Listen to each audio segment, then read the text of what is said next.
We're living in one of the most unequal periods in modern history. Today, a very small group of people controls wealth that exceeds the total economies of some countries. That's why for many people the solution seems simple: tax the rich. But here's the uncomfortable part: this isn't a new problem. And history shows us that as wealth grows, it becomes harder to tax.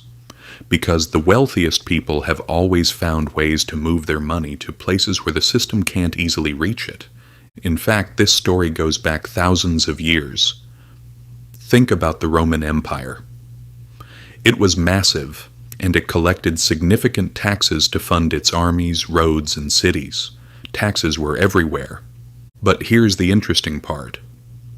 The richest people, senators and large landowners, paid far less tax than you might expect. That's because their wealth didn't look like income. It existed in land, production, and most importantly, political power. And as you can imagine, the people writing the rules were often the same people who held that wealth, so the system was shaped in a way that shifted the burden onto ordinary people. We see the same pattern in medieval Europe. Kings constantly needed money, but taxing the richest wasn't easy. Why? Because those wealthy individuals were powerful nobles. They had their own armies and authority over their lands. So what did kings do? They taxed what was easier to reach: merchants, cities, and the general population. Same story again. The biggest concentrations of wealth stay protected, and the burden shifts elsewhere. Over time, this imbalance grows, and eventually reaches a breaking point. 18th century France is one of the clearest examples. The state was on the verge of collapse, yet the wealthiest classes paid little to no tax. The burden fell almost entirely on ordinary people, and the result? A major rupture, revolution. Now you might say, that was the past. Things are different today. In some ways, yes, but in other ways, not really. Today, wealth isn't mainly in land, it's in companies, stocks, and financial assets. And here's the key point. Most of this wealth doesn't show up as income. You earn a salary, you pay taxes. Simple. But billionaires don't usually become rich through salaries. Their wealth sits in company shares. Those shares can increase in value, but until they're sold, no tax is triggered. On paper, they're extremely wealthy, but the system can't easily tax that. And it gets even more interesting. They don't even need to sell. They can use those shares as collateral to borrow money from banks. That means they can access cash without selling their assets. And since loans aren't considered income, they're usually not taxed. In short, don't sell implies no tax. Borrow arrow, still no tax. That's why this is sometimes called the buy, borrow, die strategy. Then there's the corporate side of things. Large companies are typically taxed on profit, but if they keep reinvesting their earnings into growth, their profits can appear low, so their taxes stay low too. Think about a company that keeps expanding, its market value skyrockets, shareholders get richer, but because reported profits are low, the taxes remain limited. Now add globalization to the mix. Companies are no longer tied to one country.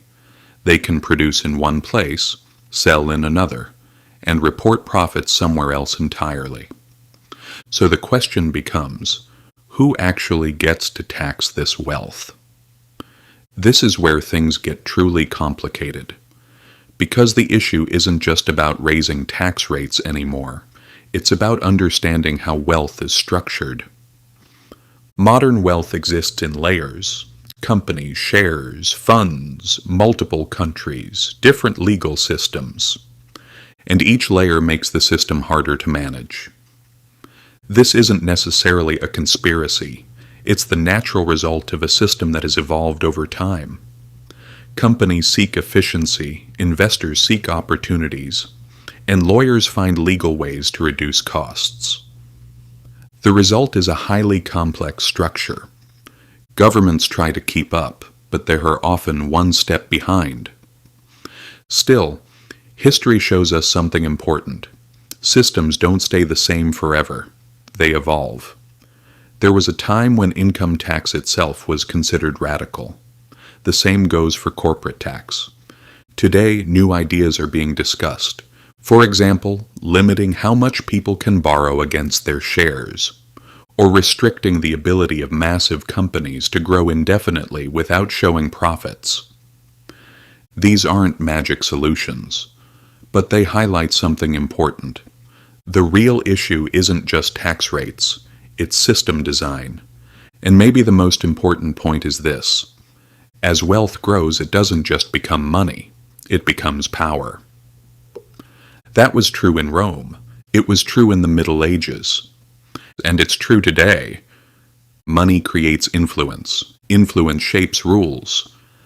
And rules often protect the wealth that created them. That's why tax the rich sounds simple, but in reality, it's not. Because wealth doesn't stay still. And if the system can't evolve as fast as wealth does, the gap keeps growing. And history tells us this. When that gap gets too large, societies eventually feel the consequences, in short. History doesn't repeat itself exactly. But when money and power come together, the outcomes are rarely surprising. If this gave you a new perspective, don't forget to subscribe. And if you want to see more content like this, be sure to hit like, because history holds the answers.